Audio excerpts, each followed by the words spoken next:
8 мөлтек ауданы және республика даңғылының бойында қоғамдық тәртіпті қамтамасыз етуде. В целях охраны общественного порядка и раскрытия совершенных преступлений сегодня объявляется рейдовое мероприятие. Первая рейдовая группа направляется на проспект Республики. Турсунбаев, Жоланов, Жаркынбай. Сотрудники Абайского РУВД вышли в рейд по территории собственного района. В числе нарушений были зарегистрированы случаи незаконной торговли на улицах города в вечернее время. В частности, на проспекте Республики шла бойкая торговля бахчевыми, которые еще не прошли санитарный контроль. За время рейдового мероприятия мы обнаружили 3 точки незаконной торговли. 2 на проспекте Республики и 1 в 8-м микрорайоне. На хозяев точек возбуждены административные дела, и материалы в ближайшее время будут отправлены в суд.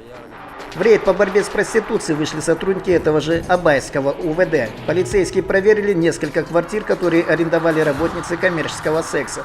В одной из квартир вместе со жрицами любви сотрудники полиции задержали и молодых людей. Их полицейские доставили в управление полиции для установления личности. В этой квартире полицейские также обнаружили молодую пару. Мужчина при этом повел себя довольно агрессивно, потребовав выключить видеокамеру.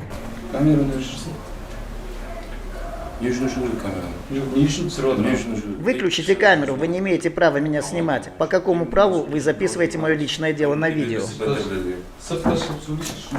В ответ полицейские пояснили, что проводится рейд, и все видеоматериалы при необходимости будут приобщены к делу и переданы в суд. В такой же съемной квартире чуть позже полицейские обнаружили несовершеннолетнюю девушку.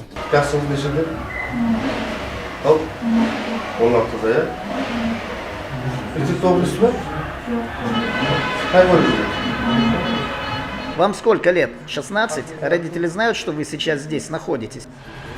Девушка объяснила, что со своим парнем они только зашли в квартиру. Впрочем, некоторые детали указывали, что в квартире они находились довольно давно.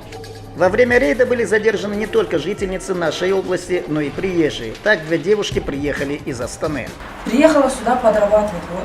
Подрабатывать? Да. Чем подрабатывать? Заниматься проституцией. Всех задержанных полицейские доставили в Абайское управление внутренних дел.